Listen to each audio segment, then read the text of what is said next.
On va parler de design, on va parler de produits sexy sur un marché pas sexy, et on va accueillir Léa Mendes, responsable design de chez Everroad sur scène. Ça va Léa? Ok. Vous pouvez l'applaudir, elle est un peu stressée.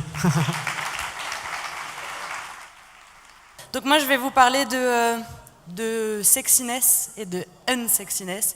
Comment faire un produit sexy dans un marché qui ne l'est pas. Et je vais calmer les ardeurs de tout le monde tout de suite. Il n'y a pas de formule magique. En tout cas moi je ne la connais pas. Donc je ne vais pas vous donner de solution miracle pour faire de votre produit un truc de malade. Par contre, j'ai déjà, je pense, pas mal de choses à raconter. Donc je suis dans une petite start-up, je vais vous en parler dans 2 secondes. Et on a déjà des partis pris qui sont, je pense, assez forts. On se projette déjà dans comment scaler. On se pose pas mal de questions que j'ai entendues aujourd'hui. On a déjà fait plein d'erreurs. Donc je vais essayer de vous en raconter une ou deux, de faire tenir tout ça dans le timing. On a appris des choses, donc je vais vous partager ça aussi. Voilà, et donc on va aussi parler de sciences humaines, de cognition, parce que je suis designer, de comportement. On va parler d'être humain, pas uniquement de machine. Et voilà, donc c'est parti. Donc, pour la petite intro, moi je travaille chez Everroad. Donc en général, les gens ne savent pas ce que c'est comme boîte, ni ce qu'on fait. La semaine dernière, je suis partie chez Flupa. Il y avait les UX Day, c'est un gros event du UX, c'est un peu l'équivalent d'ici. Je crois qu'il y a même un petit peu plus de monde maintenant. Et donc, il n'y a que des designers hyper cool, comme ça, qui te disent qu'ils bossent dans des boîtes super sexy, des produits hyper tendance. Et donc, à chaque fois, on me disait, toi, tu fais quoi? Moi, je suis Head of Design. Ah ouais, cool, où ça? Dans une start-up. Ah, trop bien, et vous faites quoi? Du transport routier de marchandises. Et là, il y a un petit blanc, et tu vois que les gens, ils cherchent s'ils peuvent pas aller chercher un café ou un truc comme ça. Voilà.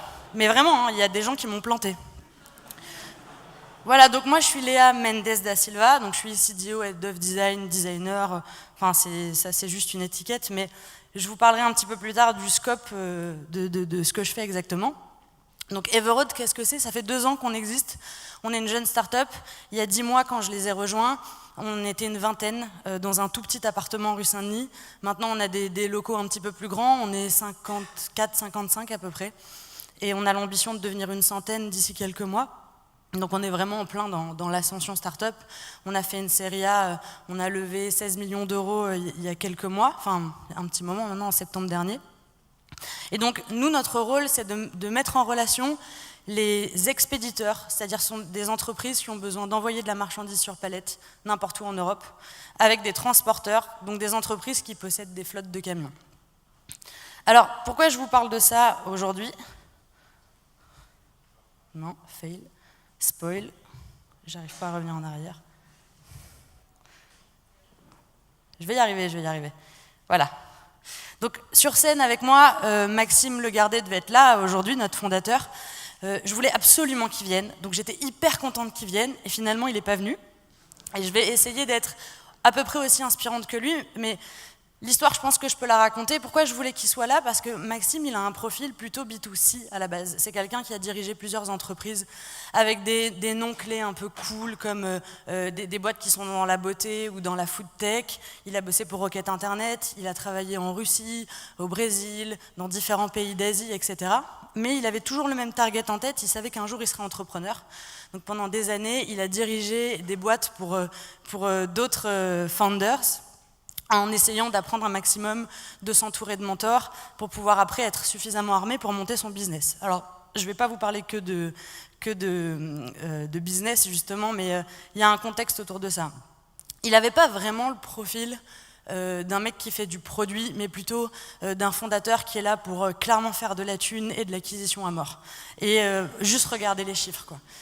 Et pourtant, quand il a lancé Everroad, je trouve qu'il a eu vraiment une démarche de PM, et moi c'est un des critères qui m'ont convaincu de rejoindre cette boîte justement, parce qu'un de ses mentors lui a dit, tu sais Maxime, si tu rentres en France, tu verras, le monde du transport routier, c'est un monde qui est complètement en train de se transformer aujourd'hui.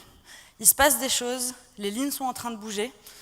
Si tu regardes ce qui a pu se passer avec Airbnb et l'impact que ça a eu sur la façon dont les gens voyagent, ou que tu regardes ce qui a pu se passer avec Uber par exemple, et la façon dont ils ont transformer la mobilité en général dans les grandes villes, et bien là le transport routier, ils sont en plein dans ce type de virage et il y a des choses à faire et il faut les faire maintenant, il ne faut pas les faire dans 6 mois. Ça c'était en 2016, du coup Maxime rentre en France, prend son scooter, première démarche, il part rencontrer un maximum de boîtes de transport et de boîtes d'expédition, de différents départements logistiques et il essaie d'identifier 2 choses. Est-ce qu'il y a des pain points à lever ? Et est-ce qu'il y a des problèmes à résoudre? Donc je pense que ça parle aux gens dans la salle. Et il se rend compte de plein de problématiques parce que dans cet univers-là, les gens travaillent encore de façon très old school, notamment en France. C'est un marché qui est très fragmenté avec plein de petites entreprises, en particulier pour les transporteurs, donc qui ont des problématiques ils ne peuvent pas se permettre d'avancer de la trésorerie et quand ils ont des gros clients qui les paient en retard, et ça peut faire couler des boîtes alors qu'il y a une forte demande. Le marché du transport routier, ça représente aujourd'hui 300 milliards d'euros en Europe. Et d'ici 2050, on parle de 1 trillion, ça fait 1000 milliards d'euros, quelque chose comme ça. Il y a tellement de chiffres que j'arrive même pas à me représenter mentalement ce que ça peut faire. Donc il y a des opportunités business parce que la façon de transporter la marchandise, elle est en train de se transformer. Donc il y a des choses à créer, mais il y a aussi plein de petites entreprises qui bossent encore comme il y a 30 ans, vraiment. Et donc ces gens-là, ils ont des problématiques de process aujourd'hui. Et d'un autre côté, il y a plein d'expéditeurs, que ce soit des petits groupes comme des beaucoup plus grands, qui eux ont de plus en plus de volume à expédier sur de plus en plus de routes et de flux. Alors voilà, le contexte est posé concernant Everroad, fort de tout ça. Je stresse à chaque fois que je passe une slide. Je reviens au titre rapidement, sexy, unsexy. Qu'est-ce que ça veut dire? Qu'est-ce qui se cache derrière ça? Pourquoi je vous parle du transport routier? En réalité, je pourrais vous parler de n'importe quel autre business, mais je trouve que c'est un très bon exemple pour parler de cette thématique-là.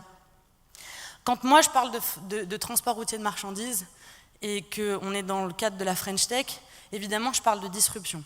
Pourquoi de disruption? Déjà parce que c'est un mot à la mode et que c'est cool, mais aussi parce que dans 5 ans, le monde du transport routier, qu'il y ait Everroad ou pas, de toute façon, dans 5 à 10 ans, il se sera totalement métamorphosé. D'un côté, il y a les camions autonomes. La première photo que vous voyez, c'est ça. C'est le camion autonome de Tesla. Il y a plein de petites entreprises sympas comme Google, Uber, Amazon qui s'intéressent au monde du transport routier et qui ont déjà leurs camions autonomes. Là, on n'en est plus au stade où on se demande comment on va les construire. On en est déjà au stade où on les fait rouler sur des routes et on teste comment on peut au mieux optimiser les trajets et limiter les risques. Donc, c'est déjà du présent à l'échelle de l'évolution technologique. Et puis, il y a déjà des boîtiers aujourd'hui dans les camions, déjà de la technologie embarquée. Alors ces boîtiers, ça permet de faire des choses qu'on imagine bien, comme du tracking GPS, mais ça va beaucoup plus loin. Par exemple, il y a des camions qui ont des espèces c'est vraiment comme les boîtes noires d'avion, quoi, des petits boîtiers qui vont être capables de calculer l'efficience des trajets, la rentabilité du kilométrage par rapport au carburant, quand est-ce que la flotte de camions par véhicule, il faut faire les contrôles techniques.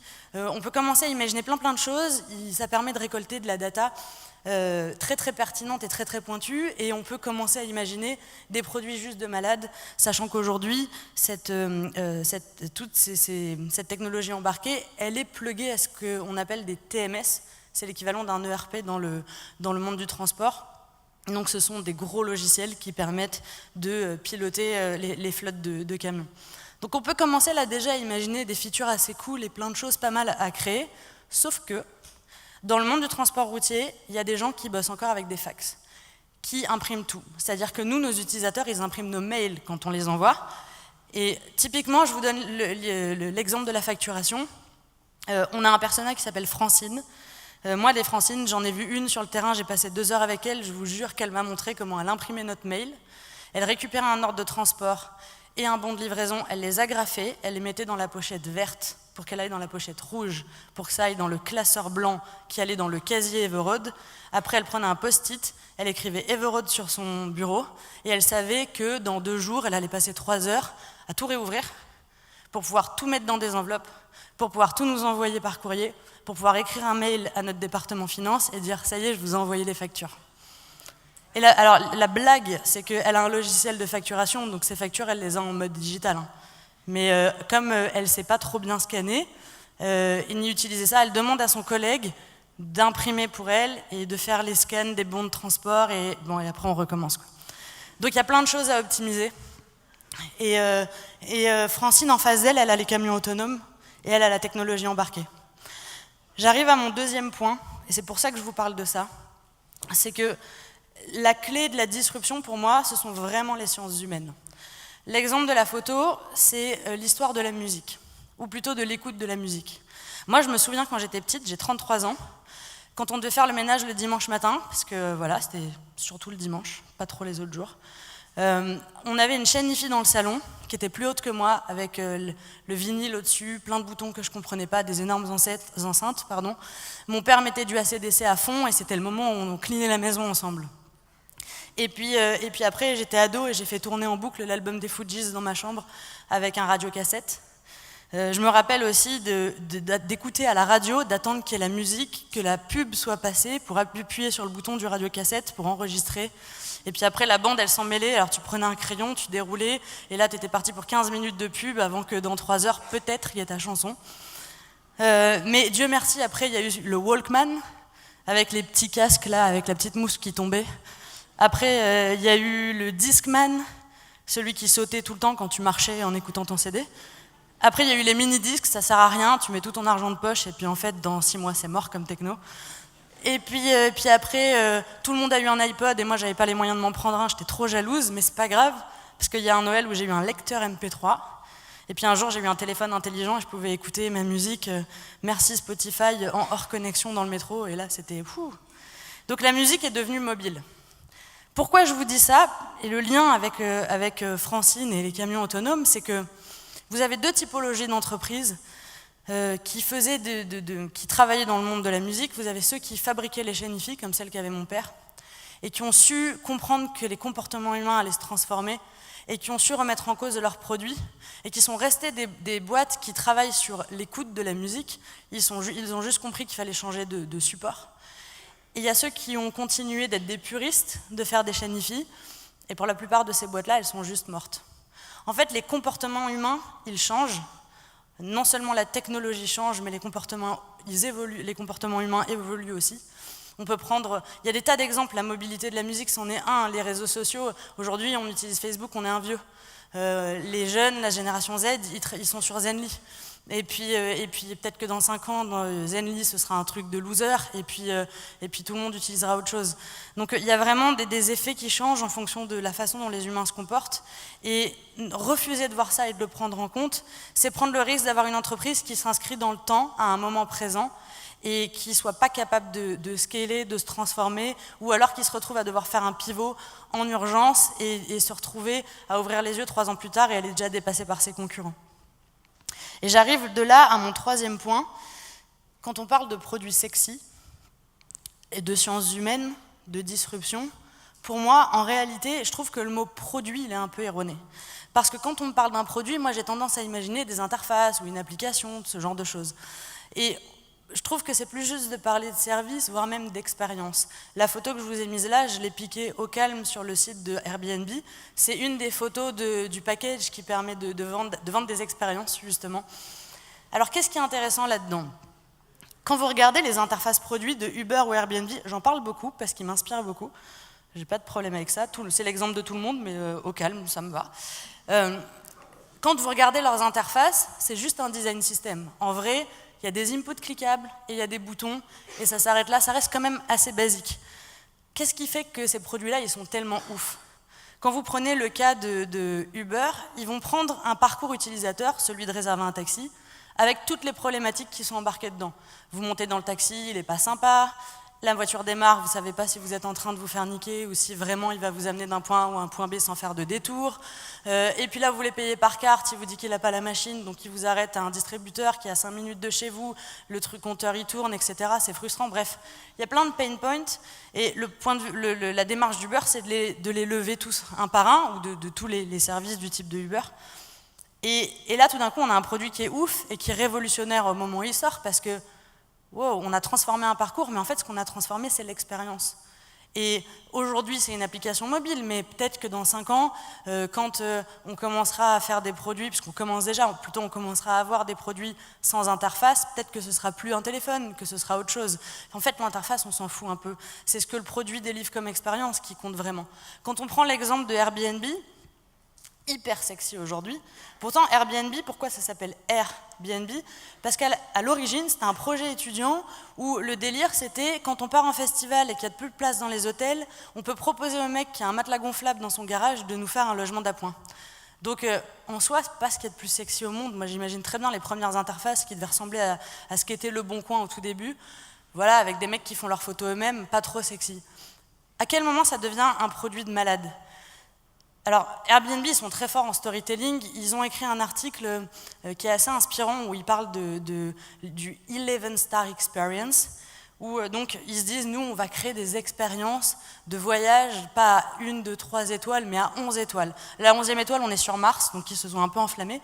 Mais voilà, c'est quand même vachement inspirant parce que du coup, ils se sont dit, quand les mecs voyagent pour aller trouver un logement, qu'est-ce qu'ils viennent chercher? Est-ce que vraiment ils viennent juste chercher un lit d'appoint?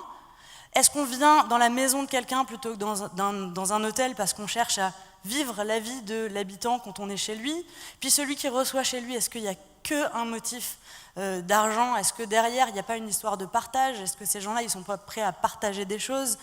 Et ils ont pris des utilisateurs types et ils les ont suivis et ils ont voyagé avec eux, ils ont voyagé à leur place, ils ont été les utilisateurs de leurs propres produits, mais surtout, ils ont utilisé toute une communauté d'utilisateurs pour les faire voyager et récupérer un maximum de feedback. Bref, ils se sont vraiment intéressés au comportement humain lorsqu'on voyage, et ça donne quoi? Ça donne, tout d'un coup, on nous vend des expériences. Donc, l'histoire, c'est que ça impacte le business et ça permet à Airbnb de plus être juste une marketplace pour trouver un logement d'appoint, mais ça devient non seulement un produit, un service qui a impacté le monde, parce qu'aujourd'hui, vraiment, on ne voyage plus de la même façon. Il y a des gens qui ne se posent même plus la question de réserver un hôtel, qui vont quelque part, ils prennent de base un Airbnb, mais en plus de ça, on commence à parler de vendre des expériences et du coup, on se retrouve à aller sur Airbnb, même pas pour trouver un logement. Alors, ouais, donc tout ça, c'est très bien. Si je reviens à Everroad, à notre entreprise, concrètement, qu'est-ce que j'essaie de raconter? Nous, le type d'expérience qu'on imagine, c'est plutôt une expérience à la Uber. C'est-à-dire que nous, on se projette on voudrait prendre tous les pain points qui sont liés au transport de marchandises et surtout à la relation entre expéditeurs et transporteurs. Et on veut leur permettre de plus se retrouver à envoyer des fax, plus se retrouver à galérer pour faire du suivi, pouvoir automatiser un maximum de choses, travailler de la façon la plus efficiente. Limite, en fait, ils n'ont rien à faire, ils passeraient par le service d'Everroad, qui serait un produit avec ou sans interface. On s'en fout un peu à terme de ce que ça va donner, mais en tout cas, l'idée, c'est que plus on avance dans le temps avec nos utilisateurs, plus on les connaît, et plus on va être capable de grandir avec eux et de leur délivrer un service qui répond vraiment à leurs problèmes, à leurs besoins. Alors pour faire ça, c'est cool, mais moi, je pense profondément, et on est plutôt complètement alignés dans l'équipe avec ça, notamment avec notre fondateur, qu'il faut commencer par les bonnes bases. Si on veut pouvoir être capable de faire ça, il faut regarder comment ces boîtes qui nous inspirent sont structurées pour pouvoir se permettre de faire la même chose. J'ai un exemple très concret. Juste avant de travailler chez Everroad, je travaillais chez PrestaShop. Donc vous voyez Shopify en beaucoup plus petit, en open source, et en beaucoup plus petit, et c'est PrestaShop. Mais, attention, en termes d'expérience utilisateur, c'était juste surréaliste de bosser là-dedans. Donc vraiment, moi, c'est une entreprise que j'aime énormément. Mais chez PrestaShop, quand j'y suis arrivée, la boîte avait 10 ans. Donc quand une boîte a 10 ans, on voit qu'il y a beaucoup de choses qui se sont... il y a beaucoup de choix de départ qui ont été faits et qui impactent l'entreprise ensuite. Ce qu'on est au début, ça va impacter toute l'ADN de votre entreprise plus tard. Et donc, moi, à l'époque, je travaillais sur le cœur du logiciel. J'étais en train de faire des tests utilisateurs avec l'équipe, et on travaillait sur le sujet de la monétisation. Comment les utilisateurs, quand ils sont en train de travailler sur leur back-office PrestaShop, on leur pousse un lien qui va les envoyer sur la marketplace de PrestaShop, qu'on appelait la marketplace add-ons, pour pouvoir acheter des plugins, des modules, un peu comme un WordPress, et ça nous permettait de nous rentabiliser. Jusque-là, hyper classique comme processus. Et en fait, les utilisateurs, ils étaient sur le back-office, ils allaient sur le lien, ils arrivaient sur notre marketplace, et ils me regardaient, ils me disaient « Non, moi je préférais acheter chez PrestaShop mon module. » Et je disais « C'est nous. » « Non, je préférais vraiment acheter chez PrestaShop, pas chez vos partenaires. » En fait, ce qui s'est passé, c'est que historiquement, PrestaShop était hyper siloté. un département avec le marketing, un département avec l'équipe cœur du logiciel et une communauté qui travaille avec pour améliorer le produit, et un département sur la marketplace. Et puis des designers qui n'ont jamais appris à travailler ensemble, qui finalement ont chacun travaillé dans leur département. Qu'est-ce qui se passe au bout de 10 ans? On a 3 univers totalement différents pour une même expérience utilisateur. Et là où ça devient vraiment grave, c'est que on avait tellement morcelé l'expérience que nos users ne comprenaient pas que notre marketplace, c'était nous. Parce que ce qu'on avait perdu de vue, c'était que eux, dans leur cas d'usage, le back-office, ils le laissaient allumer sur leur ordi du matin au soir et ils travaillaient avec tous les jours. C'était leur outil de travail, donc pour eux, PrestaShop, c'était le back-office. C'est con parce qu'on avait payé plein d'agences pour faire un super beau site internet pour le marketing et qu'on avait des super ressources qui faisaient des belles illustrations pour la marketplace, sauf qu'en fait, au quotidien, le produit qui avait été le plus délaissé en termes d'UX et d'UI, c'était le back-office sur lequel la majorité des utilisateurs étaient H24. Et en plus de ça, on avait tout morcelé. Et après, pour le rattraper, ça veut dire que les équipes, il faut venir a posteriori pour qu'elles apprennent à travailler ensemble. Il faut des personnes qui soient capables de faire le lien. Il faut aller convaincre le top management que tout d'un coup, ces équipes qui sont silotées, elles doivent apprendre à s'aligner. Et puis pour les aligner, ça prend du temps, ça coûte très cher, bref. Tout ça pour vous dire que aujourd'hui, chez Everode, ça peut paraître overkill, le schéma que je vais vous présenter dans une seconde. Mais en vrai, on le fait parce que on sait déjà un peu dans quelle direction on veut aller. Alors peut-être que dans un an, je reviendrai vous dire qu'on s'est complètement foiré, hein, mais en tout cas, on essaie de ne pas le faire. Alors comment on est structuré? On a un fondateur, un CDO, ça c'est moi, un CPO, Benjamin Chinaud, et un CTO, Johan Gotthilf.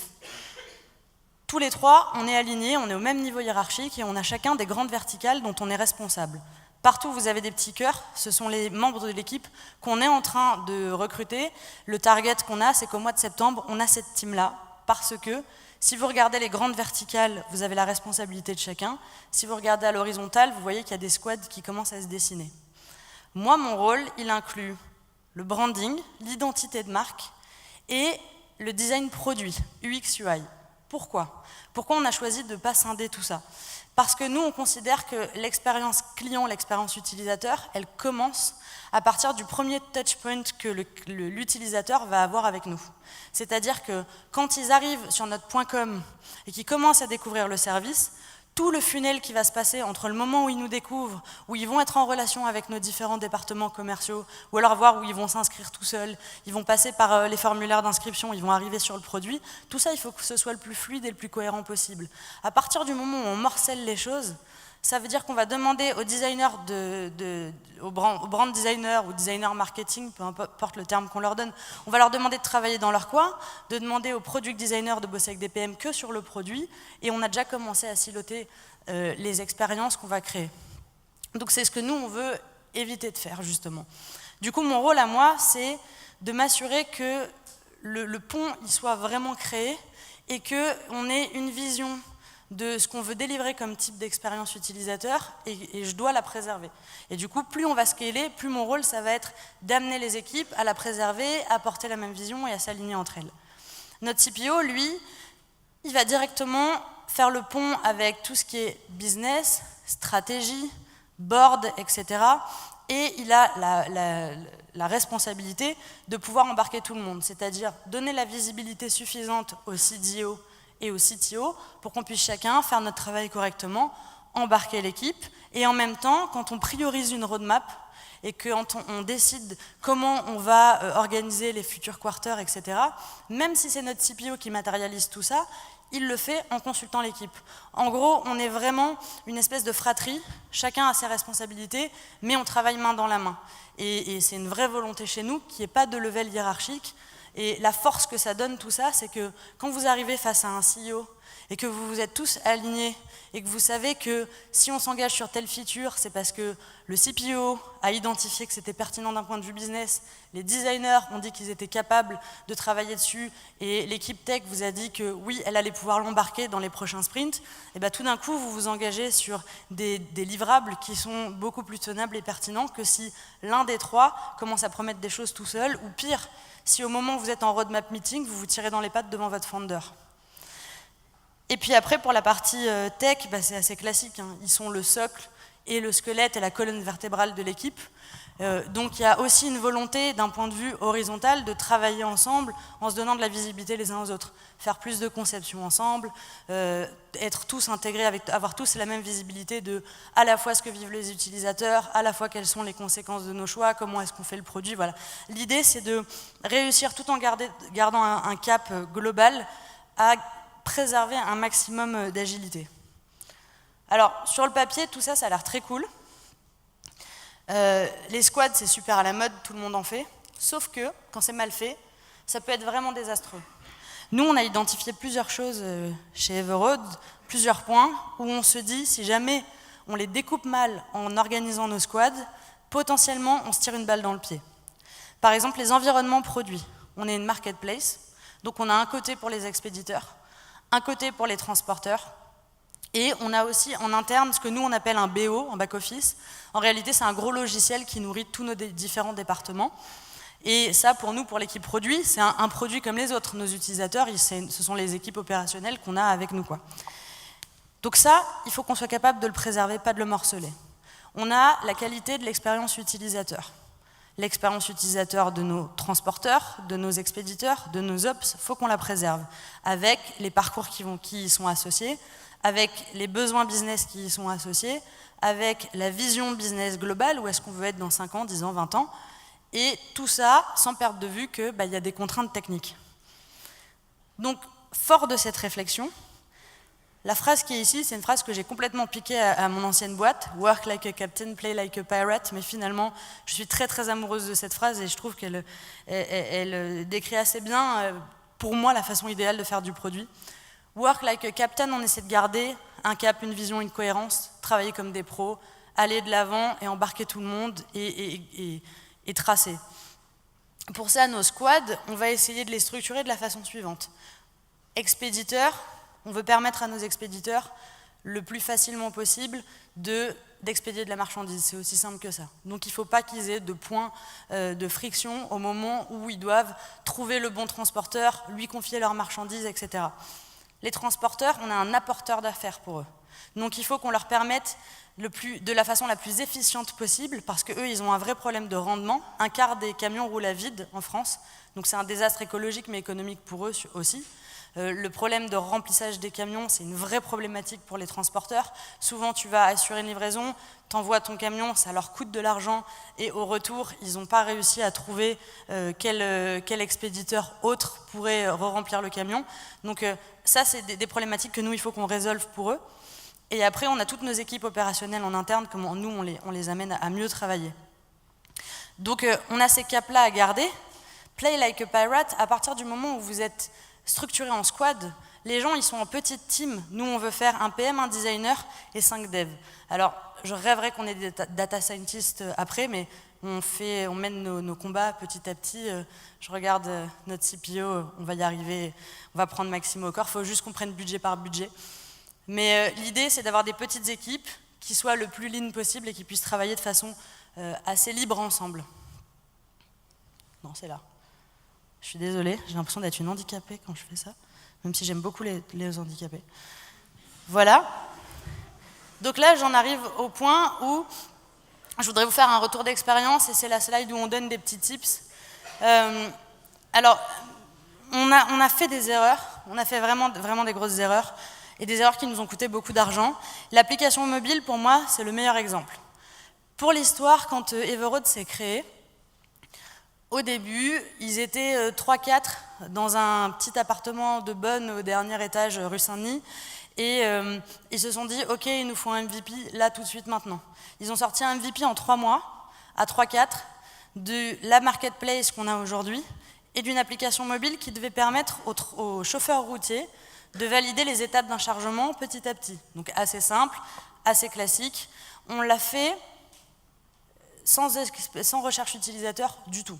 C'est-à-dire que tous les concurrents le faisaient, tout le monde avait une app mobile de tracking, c'était la façon la plus simple et la plus pratique de le faire, donc il fallait le faire.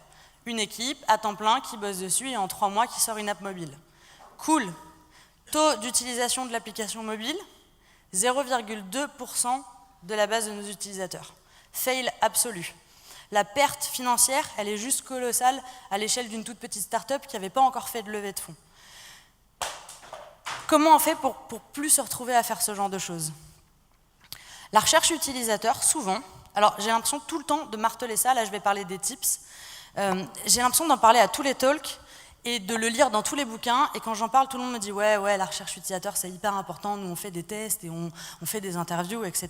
Ouais, les utilisateurs on les connaît, mais dans les faits, quand on gratte un peu, on les connaît, mais en même temps, mon CEO, il me demande de délivrer très très vite. On fait des tests utilisateurs, mais après la mise en prod, du coup, c'est un peu compliqué, parce qu'après, on passe à la feature d'après, et pendant 3 à 6 mois, ça reste, etc. La recherche utilisateur, c'est pas une perte de temps, c'est un gain de temps. C'est-à-dire que, oui, vous délivrez 2-3 semaines, oui, il faut 2-3 semaines de plus avant d'avoir une date pour livrer la feature. Mais voilà ce qui se passe. Vous minimisez les risques.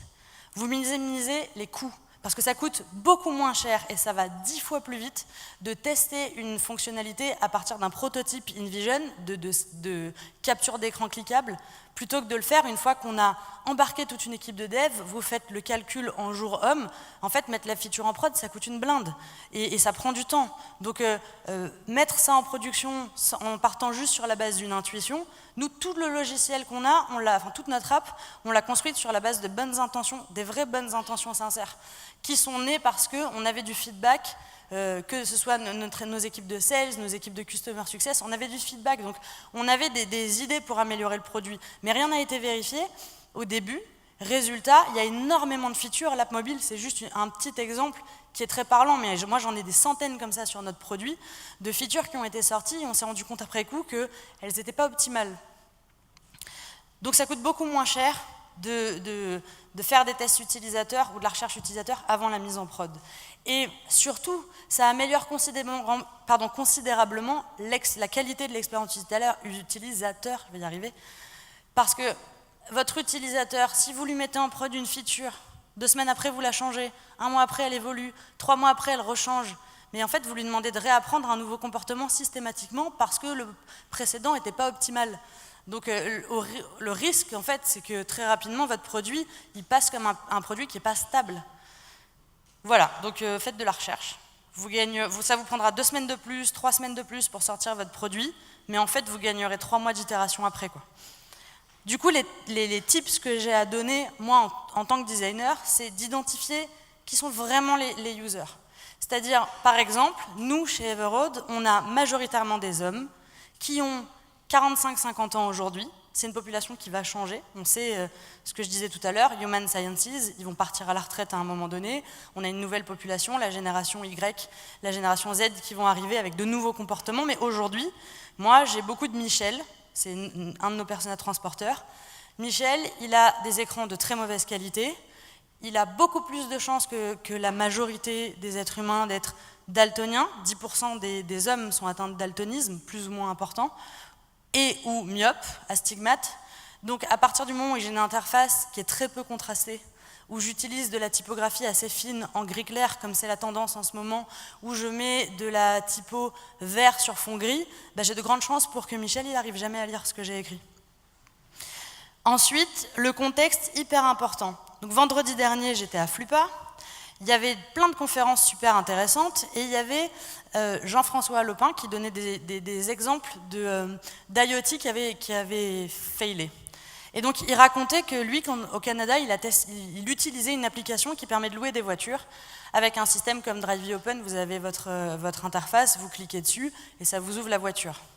C'est cool, mais le contexte, c'est qu'au Canada, l'hiver, il fait moins 40 degrés. Donc à moins d'avoir une saucisse grillée dans la main, vous pouvez taper sur votre ordi, sur votre téléphone, vous n'allez rien ouvrir du tout. Contexte. Ensuite, carotte matters. Qu'est-ce que je veux dire par là? Alors la carotte, c'est évidemment pas au sens de niquer l'utilisateur, hein, qu'on soit bien conscient, ça ne m'intéresse pas de faire ça. C'est trouver quels sont les incentives. Parce que dans beaucoup d'entreprises, et notamment j'ai beaucoup vu ça chez Everroad, quand on part sur des idées de bonnes intentions, ça, c'est ce qui se passe souvent quand on travaille avec des ingénieurs et beaucoup quand on travaille avec des PM. Donc s'il y a des PM dans la salle, je les salue. Ce qui peut se passer, c'est que vous vous retrouvez avec un couteau suisse qui ne coupe pas. C'est-à-dire on va avoir tendance, comme on essaie de résoudre un problème, d'avoir plein d'idées de solutions, du coup d'avoir des convictions et se dire putain c'est bon, j'ai plein de solutions, elles sont trop bien, non j'en suis sûre, j'ai vu qu'il y avait des vrais problèmes donc j'ai des solutions. Et du coup on fait plein de solutions, sauf qu'on avait perdu de vue un truc, c'est que pour l'utilisateur, utiliser le produit, ça sert à rien. Peut-être qu'en fait, avec son téléphone et ses mails, ça lui suffit pour faire le taf qu'il veut faire. Et donc, en fait, il n'ira jamais se connecter à la plateforme. Et vous avez peut-être fait plein de features qui sont super intéressantes. Bah, fail, parce que le user, dans son parcours, il n'ira jamais trouvé la super feature qui a été inventée. Moi, j'ai travaillé sur pas mal d'interfaces où il y avait des features cachées. Des features trop cool, hein, mais en fait, qui n'ont jamais été utilisées parce que les utilisateurs ne les voyaient juste pas. L'incentive, c'est ce qui vous permet d'identifier qu'est-ce que vous allez apporter à votre utilisateur. C'est quoi la plus-value pour lui? Qu'est-ce qui fait que le mec va vraiment aller utiliser votre produit? C'est bien de répondre à un besoin, c'est bien de répondre à un problème, mais pour que l'utilisateur puisse utiliser votre super solution, encore faut-il qu'il ait le moyen d'accéder à cette solution et de l'identifier. J'ai bientôt fini. Donc, pour moi, la solution à tout ça, elle est très simple, il faut tester. Tester, évidemment, avant que ça parte en développement. Il me reste 1 minute, trop bien, j'ai une seule slide longue à décrire. Alors, nous, on utilise un process qui est très classique, je pense que vous le voyez à toutes les prises, j'assume complètement de le remettre encore dans un événement produit. On utilise le process en diamant. Mais là, je vous donne un exemple concret. Donc Michel, dont je vous parlais tout à l'heure, c'est notre persona, un de notre persona transporteurs. Michel, on avait très envie qu'il nous dise où en est sa marchandise, quand il met de la marchandise dans les camions, quelles sont les étapes de livraison. Et on avait développé toute une interface, évidemment, pas de carotte pour Michel, il n'est jamais allé sur les interfaces qu'on avait pensées pour lui, il n'a jamais rien validé. Donc quand on a commencé à travailler, on est parti d'un problème, on a besoin que nos expéditeurs puissent avoir un suivi de leurs marchandises. On a commencé à ouvrir le scope, c'est-à-dire à faire des recherches, à rencontrer des utilisateurs, à échanger avec eux, à les interviewer. À partir du moment où on a commencé à avoir des idées de solutions et à identifier quelques carottes. Là, en l'occurrence, la carotte, c'est que Michel, il va être payé. Point. En fait, les Michel, ce sont des petits transporteurs qui n'ont pas beaucoup de trésorerie. 50% de leur trésorerie, elle est dans la nature parce qu'ils ne sont jamais payés à 30 jours, comme ça devrait être légalement le cas. Et du coup, il y a beaucoup de Michel qui ferment leurs entreprises parce qu'ils n'ont pas les moyens d'avancer les fonds. Donc Michel, lui, son problème majeur, c'est de récupérer l'argent à Zap. Là, on a un incentive très fort. À partir du moment où vous lui dites « Hey Michel, si tu te connectes à notre plateforme, en 2 secondes, tu as validé les étapes de ton chargement et tu sais quoi, c'est automatique, on va te payer », je vous assure que nos chiffres d'automatisation, ils ont déjà commencé à augmenter. Alors que le parcours est loin d'être optimal. Donc l'incentive, c'est vachement important. À partir du moment où on a fait tout ce travail de discovery, on a fait des tests utilisateurs avec eux, on a refait 4 fois le prototype de la même interface, donc au total, ça a pris entre l'idée initiale et le prototype final, on a mis sur la partie define à peu près 1 mois. On a passé en prod, le screenshot que vous avez là, c'est la fameuse page. On n'a jamais eu besoin de killer quoi que ce soit dedans. Là, pour l'instant, ce qu'on a fait, c'est qu'on travaille toujours de façon lean, donc on essaie de mettre des features en prod qui soient des MVP, pas des MVP au sens des brouillons torchés, mais des MVP au sens, mais juste les features les plus importantes. Et maintenant, on en est au stade où on commence à nous demander des idées de features pour faire évoluer cette interface-là.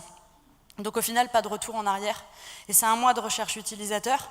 Si on ne les avait pas fait et qu'on avait mis en production notre première super magnifique bonne idée, en fait, on aurait juste un produit absolument pas optimal et ça nous prendrait 6 mois pour pouvoir l'améliorer.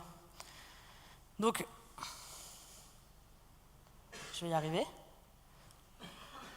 En conclusion, sexy and sexy, ça ne va rien dire en fait. Si on parle de disruption, c'est sexy. Si on parle de techno embarqué, c'est sexy. Si on parle d'expérience, tout d'un coup, ça commence à devenir vachement intéressant. Et finalement, vous pouvez prendre n'importe quel type de business. Tout dépend de ce que vous essayez de construire. À partir du moment où vous avez une plus-value et où ça fait un peu de bien à l'humanité, oui, je l'ai dit, forcément, ça devient sexy. Plutôt que de parler d'interface, peut-être que demain, les produits, les meilleures expériences, ce seront des expériences sans aucune interface. Peut-être que demain, on n'aura plus de téléphone portable pour pouvoir utiliser des apps. On a déjà trop d'applications, c'est déjà overkill. Donc peut-être que c'est plutôt l'expérience qui est le plus important. Et pour ça, les sciences humaines, c'est hyper important. Et puis pour pouvoir permettre aux équipes de bien faire ça, il n'y a pas de secret en fait, il faut permettre aux gens de s'aligner et de bien travailler ensemble. Donc, s'il vous plaît, il est évident que ma présence ici est totalement désintéressée. Et j'ai fini. Oula.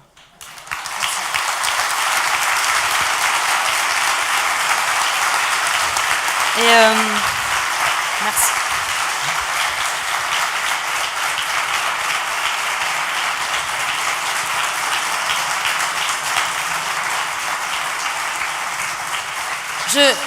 J'ai parlé de l'équipe où on était alignés, CDO, CPO, CTO. Le CTO ne nous a pas accompagnés parce qu'il a du travail, lui. Mais on a un super nouveau CPO qu'on a réussi à voler à Uber, donc on n'en est pas peu fiers. Mais c'est surtout une machine de guerre, ça fait 3 semaines qu'il travaille avec nous. Et pour les questions-réponses, si vous avez des questions, j'aimerais l'inviter sur scène, Benjamin Chinot.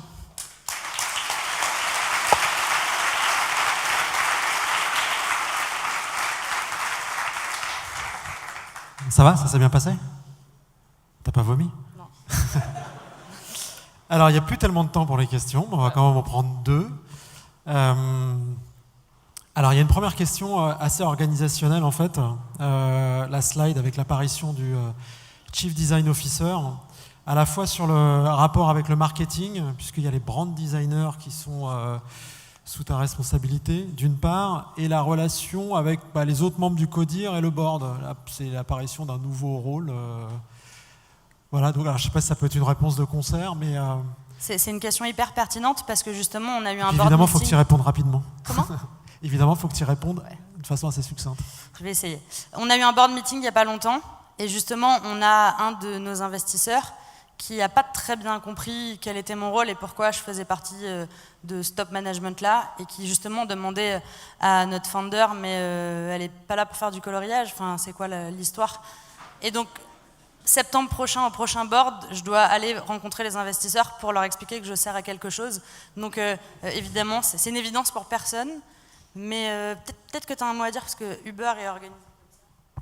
Oui, absolument. Plus sur la question du CODIR, on n'a pas demandé à l'équipe transporteur et à l'équipe expéditeur de vraiment se rassembler en une seule, qui serait l'équipe commerciale, pour être représentée au CODIR. Précisément parce qu'on est obsédé par nos clients et on a besoin d'avoir les 2 voix. On voit exactement la même chose de notre côté dans l'équipe tech. On a besoin d'avoir nos 3 voix parce que nos 3 voix comptent, et c'est exactement le message qu'on porte au CODIR. Et donc une dernière question. Alors pour le coup très granulaire, très spécifique, c'est sur les tests utilisateurs. Comment tu trouves de vrais utilisateurs à interviewer, et qu'est-ce que tu utilises comme méthode ou comme outil pour la partie recherche utilisateur? Alors, pour les trouver, très difficile parce que nous, nos utilisateurs, ce sont des bourreaux de travail qui n'ont juste pas le temps, ou alors c'est des gens qui travaillent par exemple dans les départements facturation, donc c'est souvent la majorité du temps des femmes qui sont au 4/5e, qui font 35 heures pile. Je peux vous dire que les 35 heures, elles ont des plannings où c'est plus que rempli. Par contre, elles feront jamais une heure sup, même ne serait-ce que pour passer 15 minutes à discuter avec moi. Donc c'est difficile. Mais ce qu'on fait, c'est qu'on a un Customer Success qui est très cool. Au quotidien, il y a quand même beaucoup de relations humaines avec nos différents départements. On a des account managers chez les sales. Et donc, en fait, ce sont plutôt eux qui me font des intros. Donc, quand j'ai commencé à travailler chez Everode il y a 10 mois, j'avais beaucoup de mal à avoir ne serait-ce que 3-4 personnes pour discuter avec moi. Et j'ai créé un club utilisateur, à la fois pour les expéditeurs, les transporteurs. Et donc, à chaque fois que j'ai un premier contact avec eux et qu'ils voient qu'en fait, une interview utilisateur, c'est plutôt cool, qu'on leur demande leur avis, ils sont très contents. Enfin, c'est plutôt valorisant, ça va à l'encontre complètement de la façon de faire du produit dans le monde du transport. Donc ils sont plutôt agréablement surpris en général, et à chaque fois j'en profite pour les mettre dans le club ambassadeur, ce qui fait qu'on en a de plus en plus, et là maintenant je commence à avoir un petit pool pas mal d'utilisateurs. Après, la limite, c'est qu'on sollicite souvent les mêmes, et donc à terme ça peut être biaisé aussi. Par exemple, je suis consciente qu'il faut qu'on recoupe avec la data. C'est quelque chose qu'on fait très mal, on traque très mal, on l'utilise très mal. Donc dans notre roadmap, un des sujets, c'est qu'on veut mieux traquer de façon plus intelligente, mettre en place un système de data warehouse, se rapprocher de notre équipe BI et tout ça. Mais tout est encore très artisanal chez Everode. On est junior sur plein de choses. On est tout petit en termes de chiffres et de ressources humaines pour l'instant. Et donc, il y a beaucoup de choses qui sont un petit peu à la mano. Et l'objectif de cette équipe c'est exactement de pouvoir commencer à avoir des volumes beaucoup plus industriels d'ici septembre. Benjamin, tu veux rajouter un mot? Oui, je pense que être proche de ses clients, c'est essentiel. Et mon expérience chez Uber en témoigne. Si vous n'êtes pas proche de vos clients, vous allez dans le mur, et on a passé littéralement 2 ans à être dans le mur. Et ça fait mal. Typiquement chez Uber, on conduisait. C'est comme ça qu'on a réappris à connaître nos utilisateurs. Ah ouais, conduire, c'est chiant. Donc là, je pense que je vais partir conduire un camion, parce que c'est comme ça qu'on deviendra encore meilleur. Ok, bah merci à vous. Bonne route chez Merci. Everroad.